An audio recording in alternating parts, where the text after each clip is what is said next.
Assalamualaikum, sahabat Pandawa Meratus. Salam Nusantara.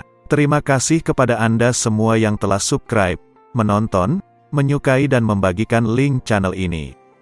Saya doakan semoga Anda semua diberi panjang umur, sehat walafiat, dan diberi keberkahan rezeki lahir batin di dunia dan di akhirat. Amin. Allahumma amin. Allah yang Maha Bijak berfirman, sesungguhnya azab Tuhanmu pasti terjadi. Surah At-Tur ayat 7. Rasulullah bersabda, Allah tidak menyiksa hati yang menerima Al-Quran, agar seluruh manusia tidak berselisih lantaran banyaknya jumlah mereka, sehingga menyebabkan kehancuran masyarakat. Maka Allah memerintahkan kepada seluruh nabi agar mereka mengatakan kepada umat masing-masing, sesungguhnya azab Allah pasti terjadi. Jenis dosa bergantung pada macam dosa dan sifat kehinaannya. Orang Arab akan disiksa lantaran fanatisme, penguasa disiksa lantaran kejahatan, ulama disiksa lantaran kedengkian, pedagang disiksa lantaran pengkhianatan, dan orang-orang dusun disiksa lantaran kebodohan mereka. Tingkatan neraka berbeda-beda, lemah dan kuatnya siksa pun bertingkat-tingkat. Sebagian manusia disiksa abadi dalam neraka, sebagian lagi disiksa selama beberapa masa dan akhirnya mereka selamat dan masuk surga disebabkan syafaat atau berakhirnya masa hukuman mereka. Siksa terburuk adalah untuk seseorang yang berhati keras di dunia, dan di akhirat kelak dia akan berada di neraka paling rendah. Kisah pertama, azab kaum Ad. Setelah Nabi Hud alaihi salam berusia 40 tahun, Allah mewahyukan padanya, pergilah kepada kaummu dan ajaklah mereka untuk menyembah Tuhan yang Maha Esa. Sebagaimana kaum Ad, kaum Nabi Hud terdiri dari 13 kabilah yang masing-masing memiliki ladang, kebun kurma, dan kota-kota mereka paling makmur di negeri Arab, serta bangunan-bangunan mereka tinggi dan kokoh. Akhirnya, Nabi Hud berdakwah di tengah kaumnya selama bertahun-tahun, namun tidak membuahkan hasil. Hingga suatu ketika, Nabi Hud berkata pada kaumnya, "Aku akan kutuk kalian." Mereka menjawab dengan pongah, "Wahai Hud, kaum Nuh memiliki tubuh yang lemah dan tak berdaya. Dewa-dewa kami kuat dan tubuh kami pun juga kuat. Kami tidak takut pada siksaan Tuhanmu." Kemudian, Allah mengirimkan untuk mereka angin, mandul. Angin ini disebut demikian lantaran mengandung siksa Allah dan tidak melahirkan rahmatnya. Tatkala azab turun, istana-istana, benteng-benteng, kota-kota, dan seluruh bangunan bagaikan anai-anai yang berterbangan di udara selama 7 malam dan 7 hari. Sedikit demi sedikit, kaum pria dan wanita binasa, hingga akhirnya seluruhnya musnah. Mereka disebut kaum Zatul Imad, atau pemilik bangunan-bangunan tinggi. Sebab, mereka membangun istana yang tiang-tiangnya mereka pahat dari gunung-gunung. Semua bangunan dan istana yang mereka dirikan hancur oleh azab ilahi. Al-Quran menceritakan perihal mereka dalam ayat, sesungguhnya kami telah menghembuskan kepada mereka angin yang sangat kencang pada hari nahas yang terus-menerus. Surah Al-Qamar ayat 19. Mereka diterbangkan ke atas dan ke bawah, bak belalang-belalang yang berterbangan, dan tubuh-tubuh mereka pun menghantam gunung-gunung sehingga tulang belulang mereka remuk. Kisah kedua, Ibnu Muljam dan siksa alam barzak. Ibnu Rika mengisahkan, saya berada di Mekah, di sekitar Masjidil Haram. Saya melihat sekelompok orang berkumpul di sekeliling makam Ibrahim. Saya pun bertanya, apa yang terjadi? Mereka menjawab, seorang pendeta Nasrani masuk Islam. Saya mendekati orang-orang itu dan melihat pendeta itu, ternyata seorang lelaki tua yang mengenakan kopiah. Pendeta itu berbadan tinggi, duduk menghadap makam Ibrahim dan berbicara. Saya mendengar lelaki tua itu mengisahkan, suatu hari, saya duduk di sawamah dan memandang keluar. Tiba-tiba, dalam penyingkapan alam gaib, atau mukasyafah, saya melihat burung besar seperti elang pemangsa yang hinggap di atas batu, di tepi laut, lalu memuntahkan sesuatu. Saya melihat dia memuntahkan 1/4 tubuh manusia dari mulutnya. Kemudian burung itu terbang dan menghilang. Tak lama kemudian, burung itu kembali dan memuntahkan sesuatu. Saya melihat seperempat tubuh manusia keluar lagi dari mulutnya. Kali ketiga, burung itu pergi dan menghilang dari pandangan mata. Burung itu pun kembali lagi dan memuntahkan seperempat tubuh manusia. Dan untuk keempat kalinya, burung itu memuntahkan seperempat tubuh manusia seperti sebelumnya, hingga berbentuk manusia utuh. Kemudian burung itu kembali dan mematuk manusia itu, serta mengambil seperempat dari tubuhnya. Kali kedua, ketiga, dan keempat, burung melakukan hal sama, lalu pergi. Saya heran dan mengatakan, Tuhanku, siapakah orang ini yang disiksa seperti ini? Saya menyesal mengapa tidak datang mendekati orang itu dan menanyakan siapa dirinya. Selang beberapa lama kemudian, burung pemangsa itu datang dan memuntahkan seperempat tubuh manusia itu.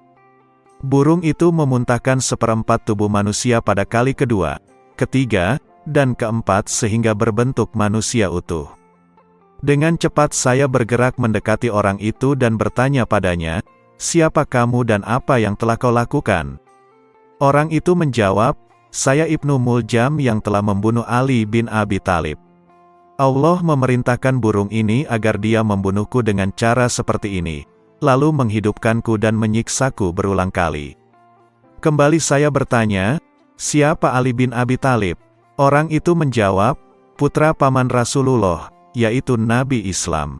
Kejadian menakjubkan ini, atau penyingkapan gaib, menyebabkan saya masuk Islam. Kisah ketiga, balasan atas perbuatan. Tatkala pasukan Mongol, dipimpin Genghis Khan, menyerang Iran, semua tempat menjadi banjir darah. Setiap memasuki kota, Genghis Khan bertanya kepada penduduknya, "Aku yang akan membunuh kalian ataukah Tuhan yang akan membunuh kalian?" Jika penduduk kota menjawab, "Engkau yang membunuh kami," maka Genghis Khan membunuh mereka semua. Dan jika mereka menjawab, "Tuhan yang membunuh kami," maka Genghis Khan juga akan membunuh mereka semua. Hingga suatu ketika, Genghis Khan sampai di kota Hamadan. Genghis Khan mengatakan kepada salah seorang prajuritnya, "Panggil para pembesar kota ini agar mereka datang menghadapku. Ada yang ingin kubicarakan dengan mereka." Semua pemuka merasa bingung, apa yang mesti mereka lakukan. Seorang pemuda pemberani dan cerdas berkata, "Biarlah aku yang pergi menghadap Genghis Khan." Mereka mengatakan, "Kami khawatir engkau bakal terbunuh." Pemuda itu mengatakan, "Aku akan bernasib seperti yang lain."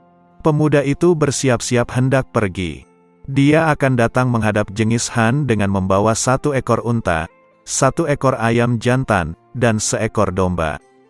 Tatkala dia sampai di hadapan Genghis Khan, pemuda itu mengatakan, "Wahai Sultan, apabila Anda menghendaki yang besar, ambillah unta ini. Apabila Anda menghendaki yang bulunya panjang, ambillah domba ini. Apabila Anda menghendaki yang banyak bicara, ambillah ayam jantan ini. Dan jika ada yang ingin Anda bicarakan, saya siap mendengarkan perkataan Anda." Genghis Khan bertanya, "Katakanlah, aku yang membunuh orang-orang itu ataukah Tuhan?" Pemuda itu menjawab, "Bukan Anda yang membunuh dan bukan pula Tuhan." Dengan nada heran, Genghis Khan bertanya, "Lantas siapa yang membunuh mereka?" Dengan tenang pemuda itu berkata, "Balasan atas perbuatan mereka sendiri." Kisah keempat, sebab turunnya siksa. Orang yang pertama kali menciptakan takaran dan timbangan adalah Nabi Syuaib, salawat dan salam atas beliau. Setelah beberapa lama, kaum Nabi Syuaib melakukan kecurangan dalam jual beli dengan cara mengurangi takaran dan timbangan. Di samping mengingkari keberadaan Allah dan mendustakan nabi-nabi, mereka melakukan dosa-dosa baru yang menambah perbuatan keji mereka. Mereka menimbang barang-barang dagangan mereka dengan timbangan yang tepat, namun mereka mengurangi beratnya tatkala menjual barang-barang tersebut kepada orang lain. Kehidupan mereka makmur hingga suatu saat raja memberikan perintah kepada mereka, para pedagang, untuk melakukan monopoli dan mengurangi timbangan. Nabi Syuaib berusaha menasihati raja dan kaumnya, namun tidak membuahkan hasil. Berdasarkan perintah raja, Nabi Syuaib dan pengikutnya diusir dari kota. Kemudian azab diturunkan kepada mereka, yaitu gempa dan awan berapi. Allah menimpakan panas yang luar biasa kepada mereka sehingga atap rumah dan air tidak mampu menyelamatkan nyawa mereka. Setelah itu, awan berkumpul dan angin sejuk bertiup. Mereka datang untuk bernaung di bawah awan tersebut dan melepaskan diri dari hawa panas. Tatkala mereka semua berkumpul di bawah awan, tiba-tiba muncul api dari awan yang langsung membakar mereka. Dan di saat yang sama, tanah tempat mereka berpijak diguncang gempa. Siksa ini terjadi selama 9 hari. Suhu udara yang panas mengakibatkan seluruh air mendidih dan bumi berguncang. Kaum Nabi Syuaib tinggal di kota Madian, dan siksa meliputi seluruh penghuni kota itu. Kisah kelima, azab di sekitar para pelaku maksiat. Imam Ja'far Shadiq bercerita, seorang abid dari Bani Israel sedang sibuk berdoa. Sementara seorang anak di depannya melempar-lemparkan anak ayam dan menyiksanya. Abid tidak menghiraukan dan tidak melakukan apa-apa, tetap melanjutkan doanya. Seketika tanah atas perintah Tuhan terbelah dan menelan si abid. Sahabat Pandawa meratus yang diberkahi Tuhan. Si abid mendapat siksa karena membiarkan kezaliman dengan tidak melakukan amar ma'ruf nahi munkar atas peristiwa di depan matanya. Setiap kezaliman yang tampak di depan mata, maka wajib menghentikan kezaliman itu bagi setiap orang menurut kadar masing-masing mereka. Lalu bagaimana dengan amar ma'ruf nahi munkar pada seorang yang sudah masyhur kefasikannya, dikenal kejahatannya, dan keras kepala atas pembangkangannya? Kisah berikut barangkali dapat dijadikan ibroh. Dalam sejarah disebutkan seorang sahabat Imam Ali bin Musa Ar-Ridha, yang bernama Sulay Jafari meriwayatkan, suatu hari aku mendengar imam berkata kepada ayahku, "Mengapa kamu berhubungan dengan Abdurrahman bin Yakub?" Ayah menjawab, "Ia bapak mertuaku." Namun pernyataannya tentang Tuhan sangat memberatkan. Dia telah menyifati Allah dengan sifat-sifat terbatas, padahal Allah tak tersifati, tegas imam. Ayah berkata, apapun yang dikatakannya tidak meyakinkanku sama sekali. Imam kemudian berkata, tidakkah kamu takut akan turun malapetaka yang menimpa kalian semua? Tidakkah kamu tahu bahwa seorang sahabat Nabi Musa, ayahnya adalah teman dekatnya Fir'aun? Ketika tentara Fir'aun mengejar Musa, sahabat Musa itu keluar dari kelompoknya mendekati tempat ayahnya untuk menasihatinya agar ikut dengan kelompok Musa.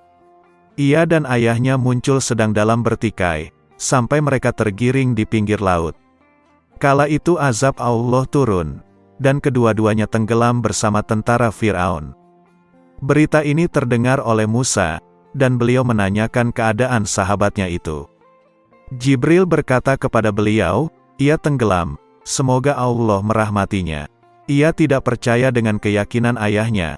Namun saat azab turun maka orang-orang yang berada di dekat orang berdosa tidak dapat menghindari azab. Sahabat Pandawa meratus yang dirahmati Allah. Dari kisah di atas dapat ditarik sebuah kesimpulan. Menjalin hubungan dengan niat amar ma'ruf nahi munkar pada mereka yang sudah terkenal kejahatannya tidak bisa dilakukan oleh sembarang orang. Dia mesti berilmu, dan yang tak kalah pentingnya dia mesti memiliki martabat istimewa di sisi Tuhan atau menjadi walinya. Sebab rahmat Tuhan berada di sekitar kekasihnya, atau paling tidak mendapat izin khusus dari seorang wali. Ini berarti dia telah mendapatkan jaminan bahwa ia akan selamat dari azab ketika menasihati mereka. Bukankah para orang soleh telah mengajarkan, jangankan untuk mendekati para pelaku maksiat yang diintai azab, untuk mendekat pada para wali majzub atau wali yang diangkat akalnya hingga tampak nyeleneh sekalipun dan tentu mereka dikelilingi oleh rahmat, tidak serta-merta semua orang, semau perutnya bisa menemui mereka. Bagi kita yang awam mesti mendapat izin guru, dan guru kita tersebut juga mesti wali sehingga kita mendapat jaminan atau perlindungan ketika bertemu sang wali majzub tersebut. Semoga Allah mengampuni dosa-dosa kita, menganugerahkan taubat nasuha, dan melindungi kita semua dari azab-azabnya.